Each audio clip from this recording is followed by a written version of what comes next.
Okay, now the next step is I'm going to introduce, we're focusing on an article from our textbook called Clutter.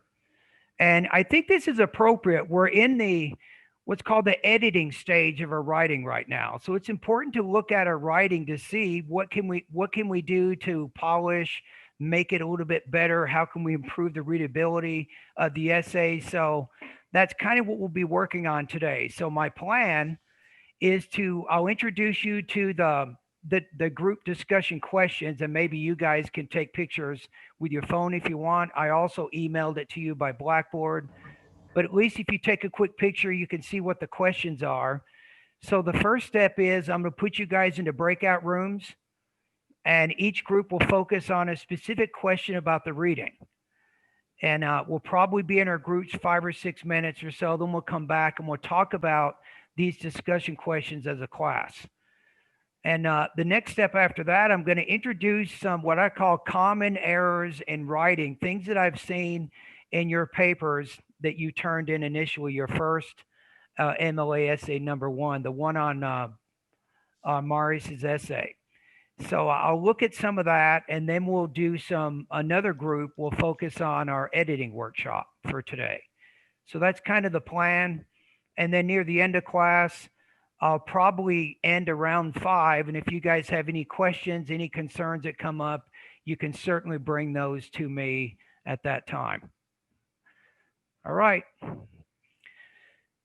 Okay, let's go ahead and get started. Let me share my screen here with our discussion questions first.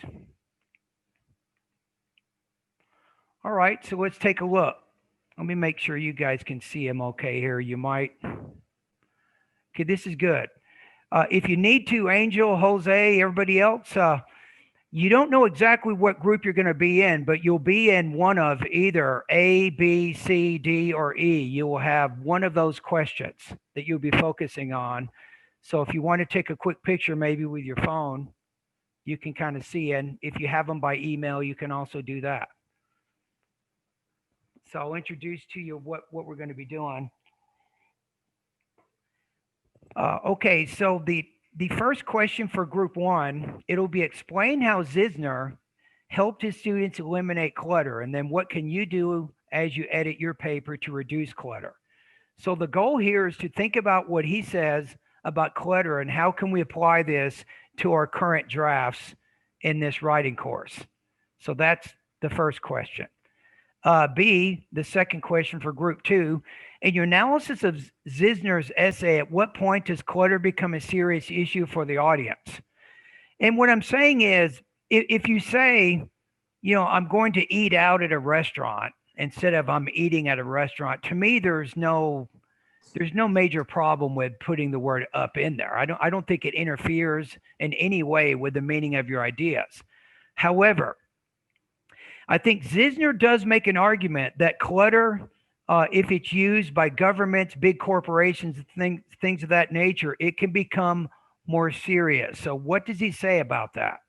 So at what point do we draw the line and say, okay, this type of clutter here, we really, really don't want in any sense of the word?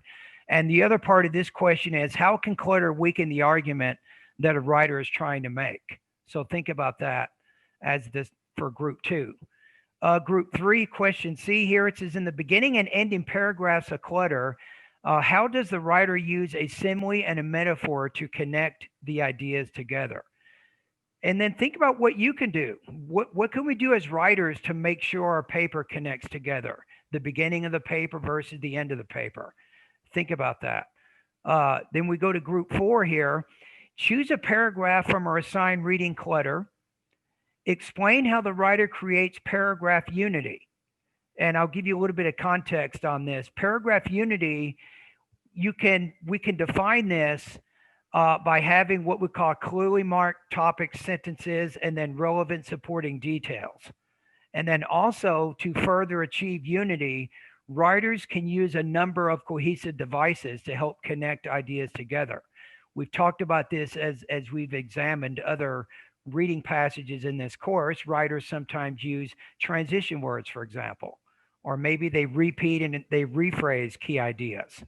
Maybe they use sometimes pronouns or determiners, and maybe parallelism. as a way of kind of unifying the ideas within the paragraph. So that is the assigned question for group 4. And then E says choose a paragraph from our assigned reading clutter and then explain how the writer maintains consistency with point of view.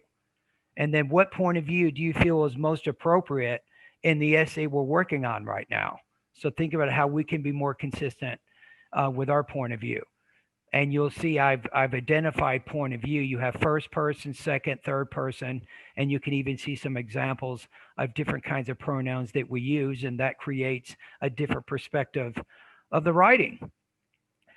So that's kind of where we are right now. Does anybody have any questions about what we're doing? Okay, we'll go ahead and get started with our breakout rooms here. So I'm going to create 5. So we have 5 rooms, and each group focuses on a specific question. Okay, so it looks like when I open up the rooms here, we have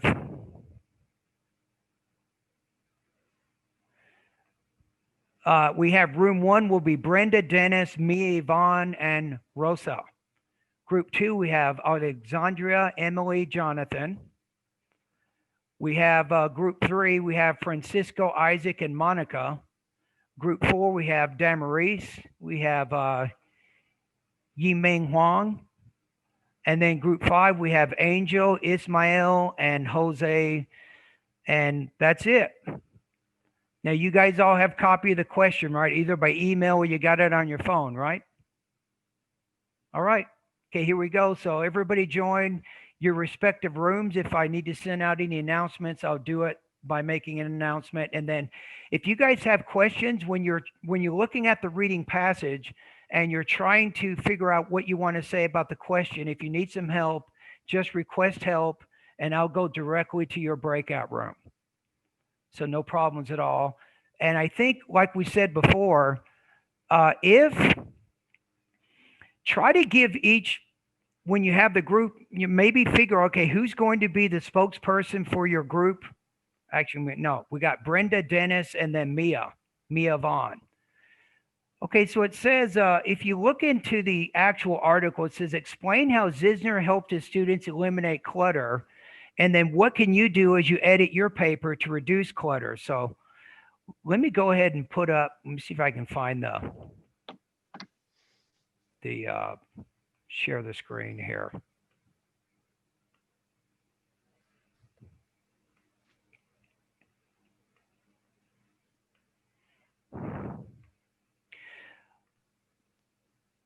Okay, group 1, what did you guys talk about when it talks about the beginning and end of the essay?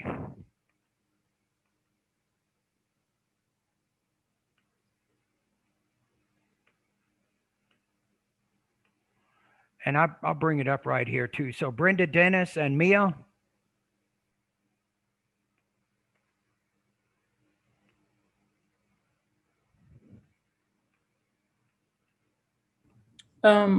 You put Zinsser helped his students eliminate clutter by putting brackets in parts of writing that weren't useful.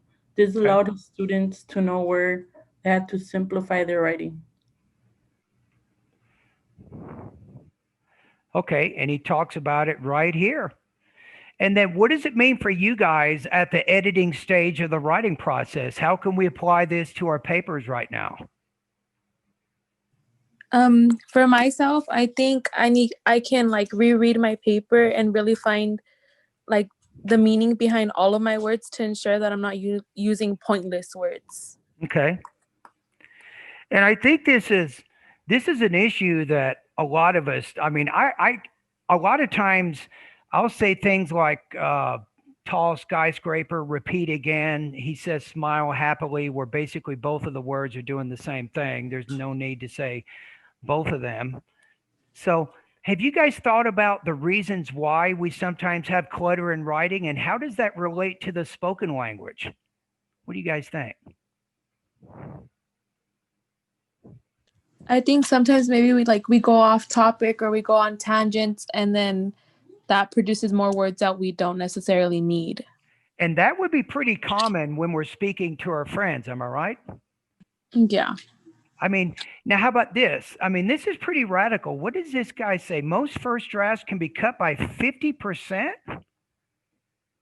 What do you guys think about that? Is that shocking? Kind of, because it's like you spend all this time to write a paper and most of it, half of it, you don't even need. And I mean, that's tough. Now, what would this mean to you guys for group one? What is maybe a what we call revision strategy? If you can cut so many words out, but at the same time, we have a 3 or 4 page length requirement. Am I right? Yeah, I think that's where it gets tough. Right? Because you don't want to have a 4 page paper and all of a sudden you eliminate everything, get it down to two. So is there any kind of a strategy that might help you guys get through this? Maybe just rereading to make sure that you're not going off topic. Okay. And I don't know if I'm not going to say I agree with this 100%, but my own writing, absolutely, I have so much clutter in there, just like what he's talking about. 50% is a big number. But think about it this way. For group one, if your paper is, let's say it's exactly, let's say your paper is exactly 4 pages, but yet when you're reading it, you see a lot of examples that don't really relate to the topic of a certain paragraph. But if the paper is exactly the page length requirement, is it easy or difficult to let go of those words? It's difficult. Yeah, it is, isn't it? It's hard. Yeah. Now, what if your paper is a little bit long? What if your paper is supposed to be 4 pages, but you've written 6 or you've written 5? You're at least a page more than what you think you need. You see what I'm saying? Yeah. So sometimes if when you're writing and getting your ideas out there, sometimes it's good to have a little bit more than what you actually need that you can get rid of what's not relevant or what needs to be eliminated, but you still have the page length requirement. You're still meeting that. So sometimes not just going to exactly what the page length is, maybe go a little bit beyond that. And then as you're taking some of the writer's ideas and clutter and trying to implement those into your own writing, you might be more apt to let go of some of that information. Okay. Anything else for group one before we move on? You guys have anything else you want to say to the rest of the class?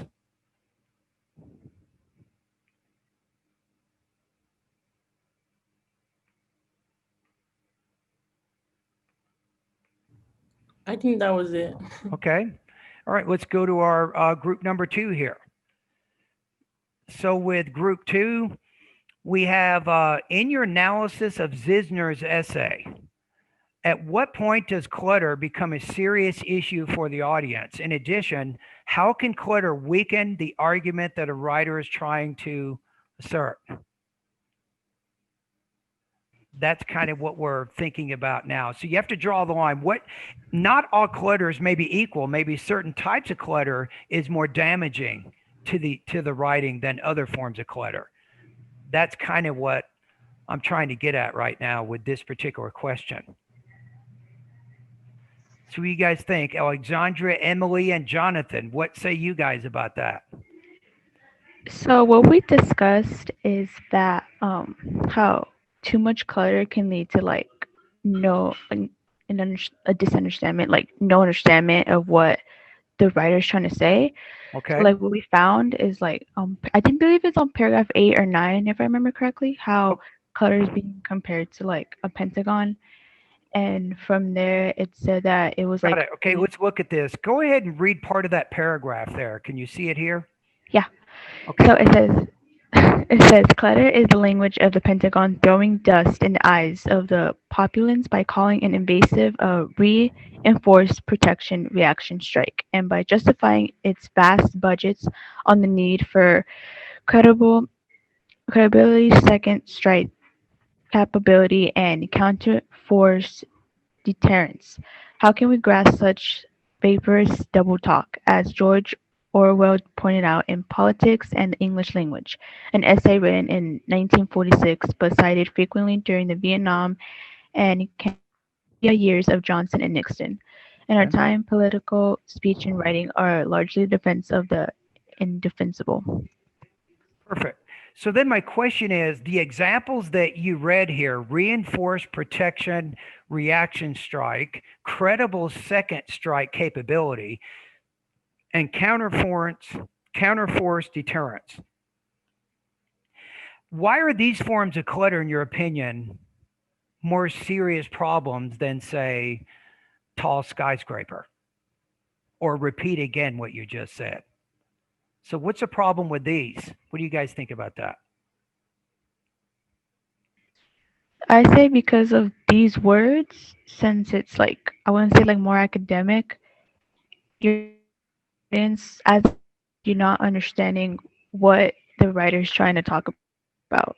Good, good. So I think we're getting somewhere. So now we're getting to what we call kind of meaning problems, right? So it looks like this type of clutter that you guys read and you pointed out in this paragraph, this actually affects the writer's ability to communicate. So if you cannot communicate effectively in writing, that's a problem, right? That's going to be a serious issue, right?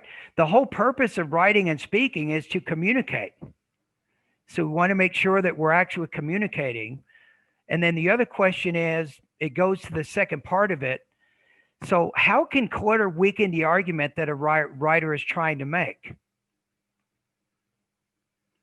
How do you think clutter can affect the argument, you guys? Group 2 there. So we're thinking about the weakening of the argument. In that same paragraph, the audience won't understand what the author is trying to say. So they're adding excessive words. Okay. And then let me ask you this. So if you're trying to assert an argument, right? Let's say you're asserting an argument about climate change. And then within that essay, you're using a lot of words that are so obscure and they're so academic that even the normal person cannot understand what is being said there, or using words in a way that are deceptive and that hide what your true meaning is. Do you think that strengthens or weakens that argument? It weakens the argument. You're going to have some serious problems, right? So I think from a critical thinking point of view, we want to make sure that we're not using language in a way that's deceptive, that hides information. Unfortunately, in politics, we get this a lot. People don't say exactly what they're thinking or what they want to communicate to the audience. So I think it's important for us as writers and as readers of college level text that if we think anybody is using clutter and what he uses the term double speak or double talk, at that point, it's starting to now interfere in the meaning of the ideas there, and it can even be used to mislead or hide information, and that's definitely not good. That would be some serious problems. All right, let's go to group 3 here. Let's see what we have. Okay, so group 3, we got Francisco, Isaac, and Monica. So let's take a look at this one. So we have in the beginning and ending paragraphs of clutter, how does the writer use a simile and a metaphor to connect ideas together?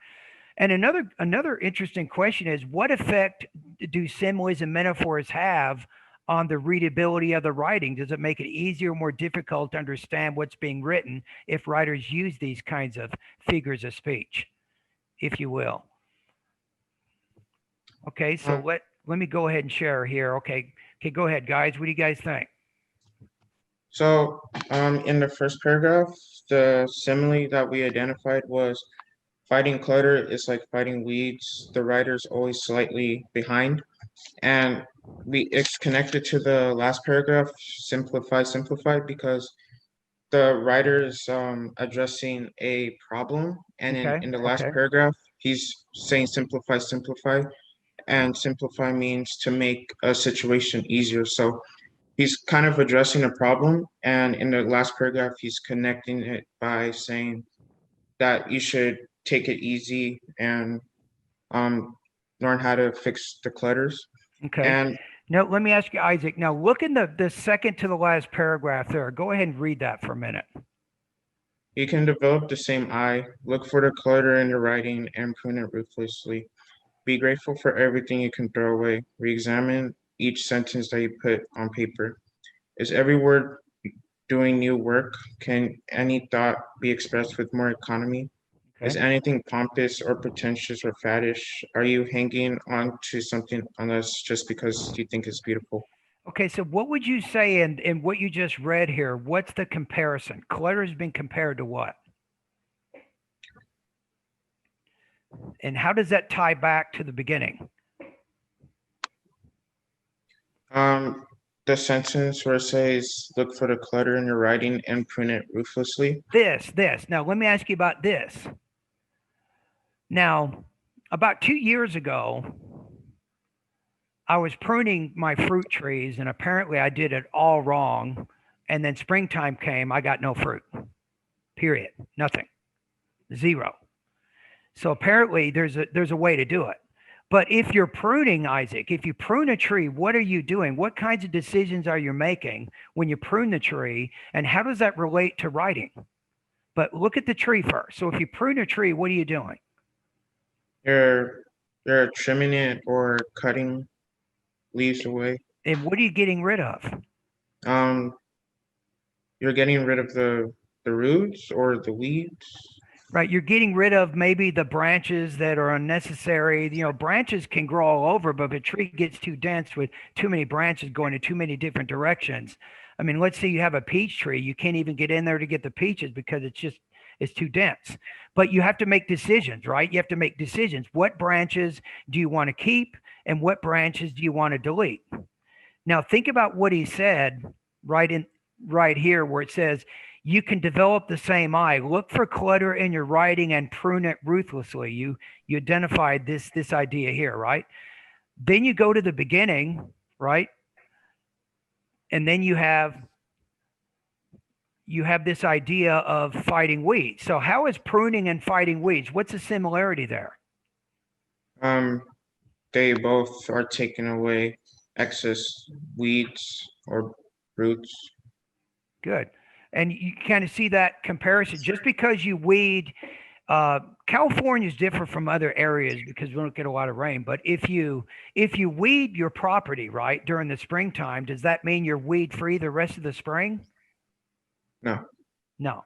So just because you prune or you eliminate clutter from your essay that we're working on right now, does that mean you will never have any problems with clutter later on? No. It's going to keep coming up, right? Now, what effect do you think, Isaac, by using similar comparisons in the beginning and at the end of the essay, how does that affect the organization of this writing, in your opinion? Well, using a simile in the beginning, it's kind of like a hook. It grabs the audience attention. Okay. And when you bring it back up again as a metaphor or a simile, it brings the readers back to the hook and it gets them even more engaged with your message. Okay. And then here's my question, my last question for you guys. How do you think we call these kind of figures of speech, right? I think Martin Luther King said back in the 60s, injustice is like a boil. It can never be cured just because it's covered up. So just because if you have a zit on your face and you put makeup on it, doesn't mean it's gone. It's still there. But you see that image? I mean, most of us at one point, unfortunately, we get zits. I'm 54 years old. I'm still getting them. Don't ask me why, but sometimes we get these zits and we can understand that. We know what that means. We know if you got a big zit, something bulging from your skin, just because you put makeup on it doesn't make it go away. So the main thing, Isaac, is how do figures of speech help the readability of writing, assuming that the figure of speech is something that you can relate to? What effect do you think that has on the writing? Like using, comparing clutter to weeding or fighting weeds or comparing clutter to pruning a tree. How do you think that, does it help? Does it hurt the readability of the writing? Do you think it makes it easier or more difficult for you to understand? I think it strengthens the paper because you're relating you're relating a topic you're talking about to an outside information. Okay. So relating, you're kind of relating your situation or any topic to any real world situation. So it makes it more relatable. So I believe it strengthens the paper. Okay, cool. The main thing is when we use figures of speech, we have to make sure people can relate to it. You say, well, what was it like being at the movies? And you say, well, it was like landing on the moon. But then most people are like, well, what does landing on the moon mean? Most of us can't relate to that. Now, if you say, well, landing on the moon is like blah, blah, blah. So we have to make sure we have some type of comparison our audience can actually understand. And then it makes what's unknowable knowable. If we can take something that we're not sure about and we can explain that in a way that people can understand. All right, well, let's keep going here. Let's go to our next group here. Let's see what we have here. Okay, this is paragraph unity. Okay, let's take a look at this one.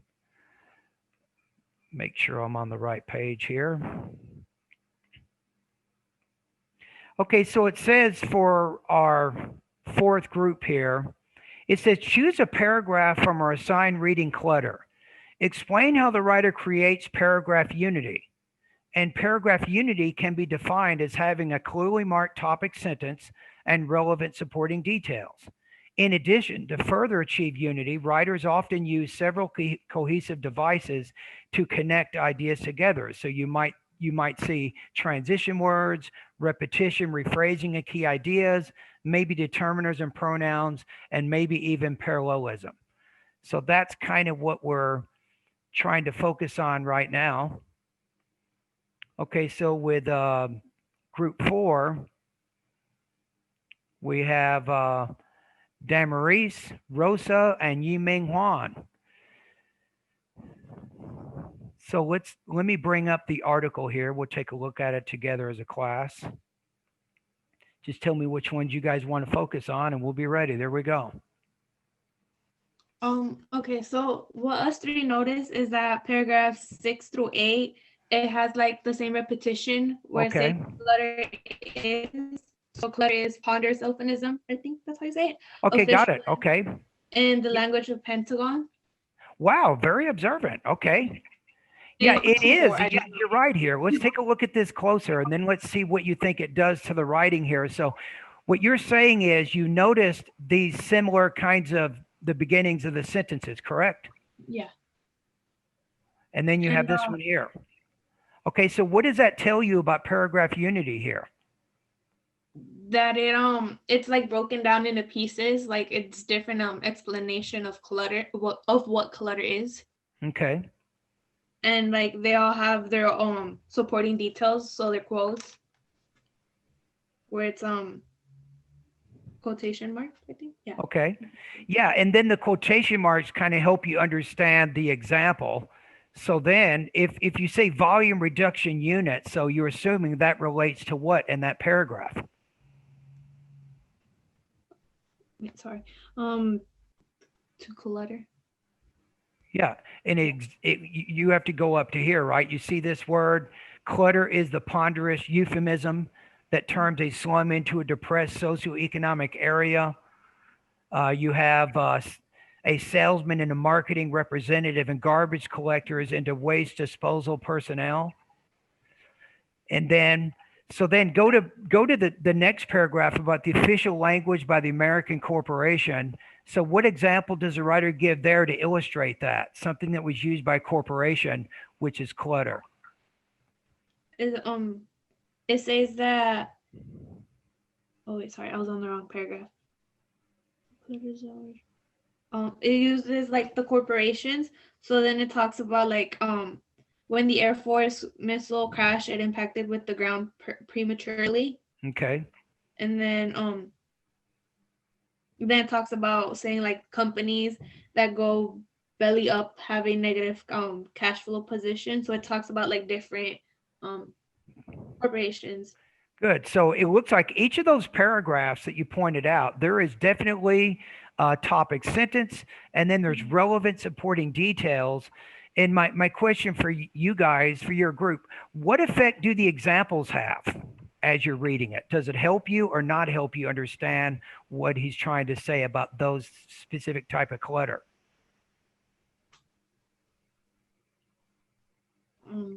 I say it does help because like therefore we could understand the reading more, and we have like after they say like the supporting detail, like it kind of like talks a little bit into details of like in other words.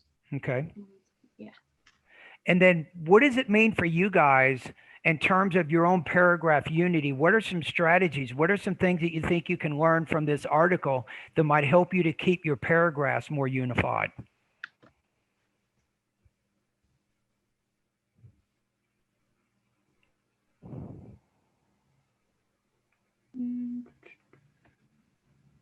Okay. So they could be more unified. Okay, sorry. Can you repeat the question for me again? Yeah, what does we saw in the reading where the writer actually has some pretty clearly marked topic sentences, and then he has very relevant supporting examples to illustrate those ideas. So how does that relate to your writing and making sure that your paragraphs are unified? Can you learn anything from this article that we read that can help you make your paragraphs more unified? Well, first of all, as always, like putting in the supporting details so they could see that you're not making up things, Okay. and they know that like the information is accurate. Okay. And also like trying to put it in other words, like how I said before, because that's like really helpful. Mm-hmm. And also just like how could I explain it? Just Do you think the examples that you provide in your essay, right? So you give examples to illustrate your points, right? What you're trying to write about. Do you think that makes you more or less credible if you use these specific examples? Credible because you're getting information, like as I said, from somebody who knows their information. Good. Now, just this isn't exactly in this question, but what effect do you think research has on helping to either let's say you're making an argument, then you go to Academic Search Premier in the library database and you find a source that has a similar way of thinking of what you just said. What effect do you think these sources have on your writing? Okay. So the effect that it has, like it would be okay,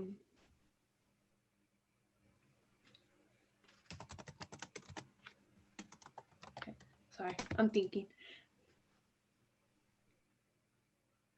I mean, the effect would be good. Does it oh, go ahead, sorry. Go ahead. No, go for it. No, you could finish. Do you think it helps make you more or less authoritative by using those sources? Like you come across as a person of authority if you use sources. You think it can affect that? I kind of want to say yes, but I kind of want to say no. Yeah.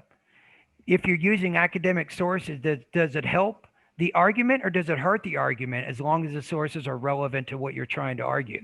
It helps the argument. Yeah, there you go, right? So the examples we give and some of the research we provide, all these things have a cumulative effect on helping to strengthen the arguments that we make in academic writing. Remember that you guys, when you get to part 3 of the paper, you should be giving some examples from your own personal experience to help illustrate your points. And that's okay based on how I've framed the writing assignment. So if you need to give some specific examples, that's very good. And that's going to help you with your writing. Okay, let's go to our last one. Thank you, Group 4. Group 5, we got Angel, Ishmael, and Jose. Let's go ahead and see what you guys talked about. So let me look at the last one here. I'm looking at the wrong one here. Hold on a minute. Right. Okay, here we go. Okay, this is looking at point of view, so it's tough. Point of view is something that I never follow when I speak. I'm all over the place. I'll say I, I'll say you, he, we, they. I'm everywhere. Now, sometimes writers are a little more disciplined, however, when it comes to this. So the question here is choose a paragraph from our assigned reading clutter. Explain how the writer maintains consistency with point of view. What point of view is most appropriate in our How Things Get to Be Cool essay. So when we talk about point of view, we can talk about it in terms of first person, second person, and third person, what we call points of view. So that's kind of what we want to kind of focus on right now. So with our last group, let's take a look at this final paragraph here. On the wrong page here, I apologize. Let me go back. Okay, here we go. Okay, what do you guys think about the point of view? You could just pick any random paragraph and then we'll take a look and see what's going on. So the paragraph we mainly focused on was the first paragraph. Okay, perfect. All right. Okay, so what's the writer? Go ahead and read it and then tell us what's going on here. What do you see?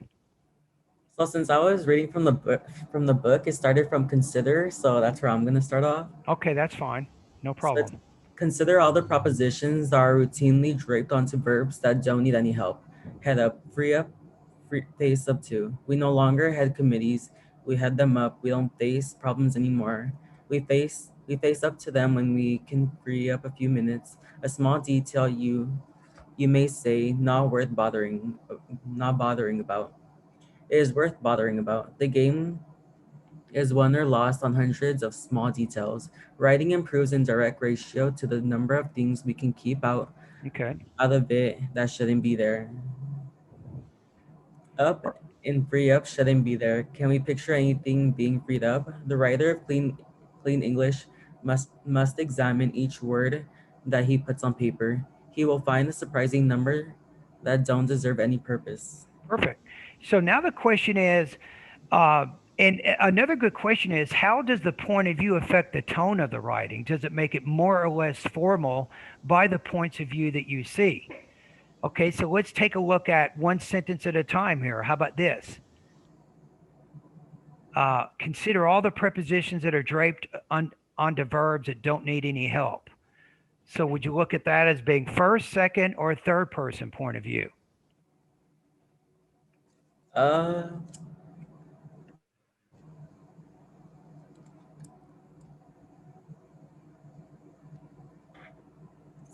Second. Yeah, it is. It is. He doesn't say it, but you can kind of envision the writer's using what's called an imperative here. Consider all the prepositions, blah, blah, blah. Head up, free up, face up to. And then what happens when we get here? It's we, so it's first person. Yeah, first person plural, right? So first it was second person, then it was first person plural, and it looks like again here. And then what happens when you see this? It's like second point of view. Right, and that kind of goes back to what you saw here. And then we have it is worth bothering about. The game is won or lost. Okay, now what happens here? When he goes from it is worth, writing improves, and the game is won or lost, and then we have this. Okay, how about it is worth bothering about? What point of view is that? Third. You got it. Okay, so it looks like this writer is all over the place with points of view, right? Yeah. So my question is, how does it affect the writing when the writer uses what's called the you, then the first person plural, then the second person singular, and then back to the first person plural? Does it make it more or less formal to use many points of view like this? Well, to me, it makes it less formal because as a reader, you get kind of confused, like where he's at, like. Okay, it does. So it makes the tone less formal. Now the question also is, why do you think he's choosing to write informally here? Why not write it like an academic research paper? What's his purpose here, do you think? Well, that's, I guess, like his main argument is like clutter and how like it's better to use less informal words. Okay. And who do you think his audience? Is he writing to scholars or maybe first year composition students? What do you think? For first year composition students? Right. So then does he need to have a super formal scholarly tone if he's addressing first year comp students? No. Probably not, right? If it sounded more like a research paper, it may not be as interesting or easy to digest. So he's not trying to make things really formal. He's not trying to sound like a research paper, but he's saying, hey guys, here's some ideas. Here's some things that maybe we can do in our writing that can kind of help us to eliminate some of those redundancies or unnecessary repetitions and so on. Mhm. So, okay, perfect. So in conclusion, this is the last part I wanted to focus on, and there's one more thing I wanted to look at today before we run out of time. The next thing is, I know we have an editing workshop that we're focusing on right now. And then, let me look at it here. And what I'm going to do too, I'm going to open up this writing. It will be, you could submit this second writing project the entire week. And I'm going to focus, I didn't quite finish everything today, but I'll focus a little bit more on editing on Wednesday. But then you guys, you feel comfortable, you can submit this paper at Blackboard anytime until the end of the week. Any questions on that?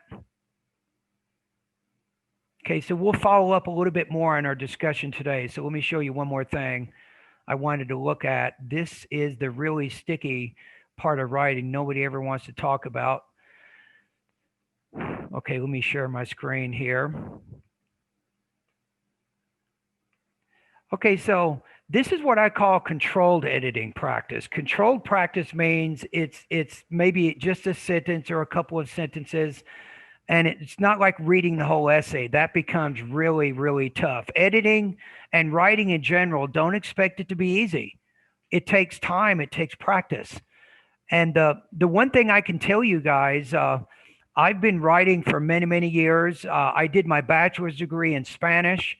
I remember writing a paper at Brigham Young University many years ago, and where I was comparing two dialects and looking at the linguistic differences of, say, a Cubano, a speaker from Cuba versus somebody from Puerto Rico. And I had to write like a 15, 20 page paper. It was very tough. And when I submitted this paper, I thought for sure that the professor had almost red all over my paper. That's how bad it was. I'm like, wow. And then from that day on, I promised myself I would never use red ink again. But the main thing is we do have, editing issues, and these things come up. Now, I'm going to give you some general principles on editing that, from my own experience, it seems to work. Now, if you ask me why, I don't know exactly why, but I can say that if you work on a paper as a multi-draft project, and you don't just do it in 2 or 3 days, but you actually work on it over a period of several weeks, a lot of those errors, those writing, editing issues, they shake out. They become fewer and fewer by the time you submit the final draft. I know that. So the main thing is don't try to wait until the very last minute to do everything with your paper, because you won't have enough time to do the proper editing that you want to do. But if you write a paper in advance and then you have a week or so to edit the paper, you can actually get a lot done that way. That's one point. The second point, and again, I don't know exactly why. I don't know about the brain, to be honest with you, but I do know that as the complexity of the writing as writing gets more complicated or more complex, you will have more grammatical errors in those kinds of papers. So you can't just say, well, the paper we're working on, you'll have the same number of errors in part 1, part 2, and part 3. But I'm guessing, I could be wrong, but I'm guessing that part 2, this is what's called interpreting a hidden message. You're trying to figure out a hidden message that Durf is communicating in the cartoon. And that's probably the most critical thinking part of the writing project. I anticipate more grammatical errors in that part of the paper than if you're doing the summary or you're doing the personal experience kind of part of it. So you should anticipate that different types of writing, you may have different kinds or more errors that you have to work with. So keep those things in mind. And let me just show you a couple of things and we'll finish for today. And thank you, everybody, for your participation. Okay, so let's just take a look here. And if we look at one sentence at a time in more of a controlled fashion, right? So let's just look at A for a minute. So it says identify areas of improvement that these writers can make to improve the readability and the polish. And let's just focus on A here. Does anybody see anything in here that you think could be changed that might improve the writing here? And it isn't a serious error, by the way, but I think there's maybe something we could do here. Just focus on writers should make outlines, then they will have an overall idea of their topics.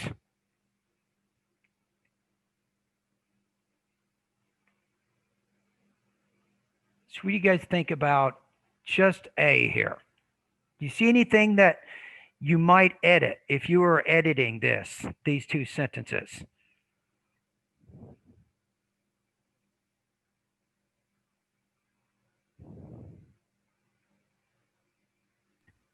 It could be changed to writers should make outlines so they can have an overall idea of their topics. Good. Interesting. You put the word "so that" in there, correct? Yeah. Okay, let's do that. Let's put it in there. Okay, so now who's speaking here? I missed it. Is this Ishmael? Okay, so how about Yiming Wang? So go ahead and read it based on the suggestion of the student here. And then let's see what happened. What do we do here? I'm sorry, can you repeat the question again? Yeah, just go ahead and read sentence A there and let's hear it. Sometimes when you hear things out loud, you can... Writers should make outlines so that they will have an overall idea of their topics. Right. So the writer suggested instead of having a comma, if we put the comma and separate what we call independent clauses, that creates kind of what's called a comma splice, right? So you have to say, okay, here's a subject here, here's a verb, here's another subject, here's another verb. So we have two independent clauses. By using the word "so that," we can kind of connect. So we create kind of what's called a dependent clause over here. It connects to the main idea. That's a good comment. Okay, let's take a look at B. Let's look at example B here and see what we can figure out. So Marius emphasizes, always keep your mind open and no ideas that pop into your head. In other words, Marius believes that as writers put more thought in, you will be more creative and mindful of new views.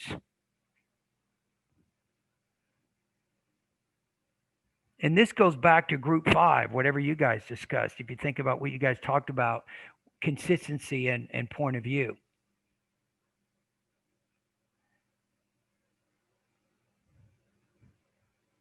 Do you guys see anything in here that you might edit as a writer?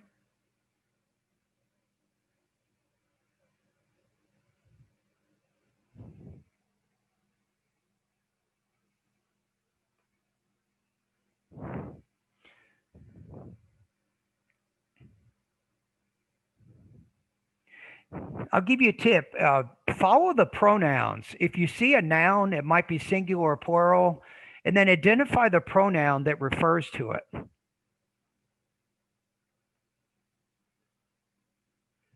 you guys see it yet?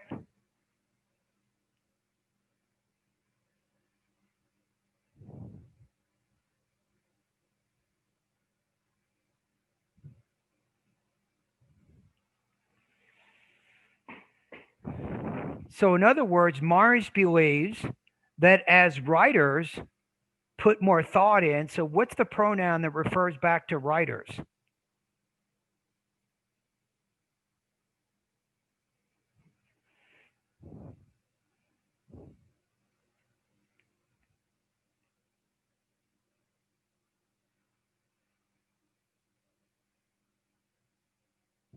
Then it says, you will be more creative and mindful of new views. How about this word? Notice how writers is actually the third person point of view, right? So what's a third person point of view pronoun that refers back to writers?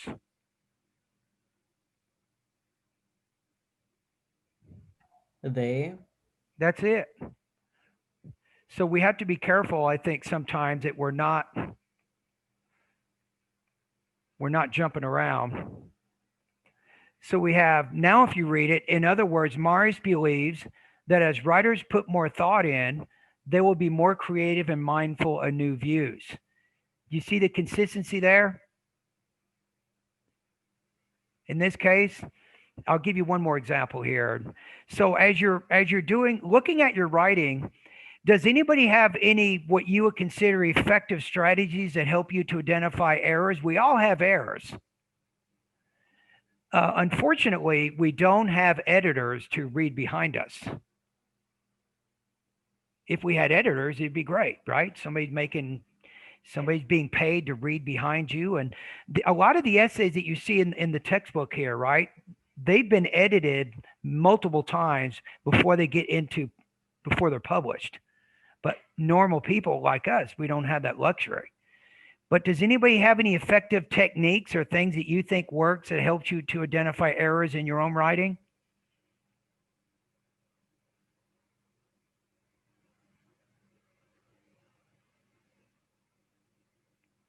You might have tried something that you felt was effective or ineffective. Maybe I won't do that again. That kind of a thing. You could possibly have someone like proofread it. Okay.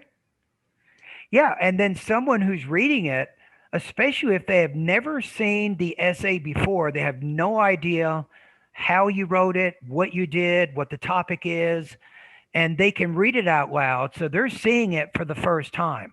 Their pair of eyes are seeing what you've written for the first time. Then what do you do, Angel? Have them make like comments or suggestions. So they might start from the beginning and read paragraph by paragraph, but as they read the paragraphs, ask them, do you see anything that doesn't seem right, or is there something I need to change?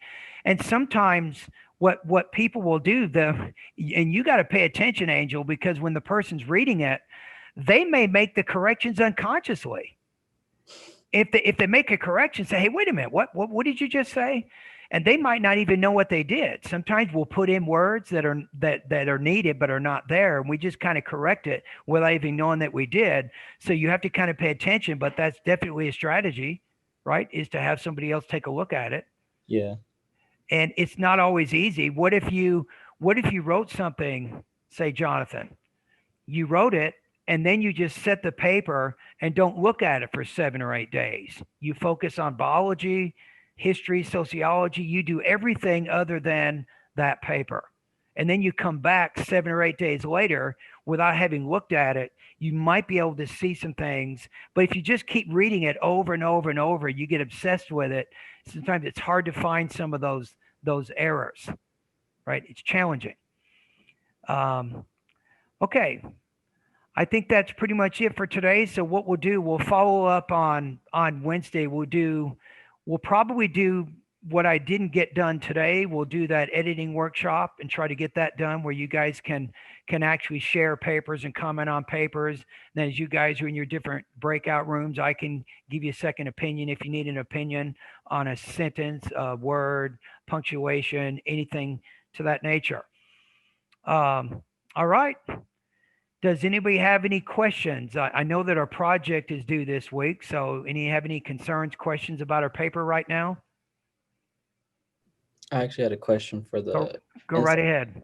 the insight citation. When we were describing the pictures for the derps cartoon, do we gotta do the insight citation for that or no? Yeah, you should do that. Yes. And what you can do is, you want to make it really easy. You could just mention derf inbox 1, blah, blah, blah says, something like that. And that definitely does 2 things. It names a source and it tells us which cartoon you're looking at. So that would make it pretty easy if you did that. You can say inbox 2, inbox 3, inbox 4, something like that. And then it kind of orients your audience to the different things you're talking about. Then we know that you're discussing his ideas and not your own. That would be my recommendation there. All right. Thank you. Yeah, you're welcome. Any other questions on the current project?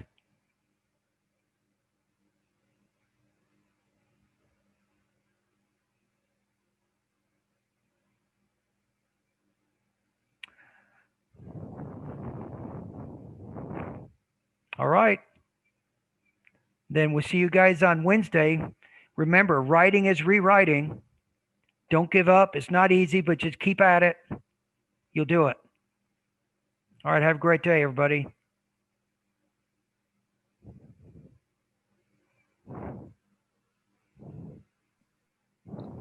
Professor? Michael, I'll just email you really quickly after, I think tomorrow. Okay. Okay. All right. Thank you. so much. Bye-bye. Bye. Oh, Professor, I forgot to mark myself for attendance. Okay. I'll take care of that right now. Okay, thank you. No, don't go yet though. Let me get it. Sure. Before I forget, let me go in there. Okay, let's look under tools. I wasn't too nervous, was I? No, you're fine. Did it seem that bad or not too bad? You seem pretty natural. I was a little bit nervous, but I've never been evaluated under these circumstances. It's the first time, so a little bit. But you know, it is what it is, right? We have to do the best we can. And okay, October 9th. Okay, what's your last name? Betanco, B-E. Oh yes, Betanco. Got it, Jonathan. Thank you. Okay, you're good. You're here. No problems. And same for me. Anybody else? Rosa. Me.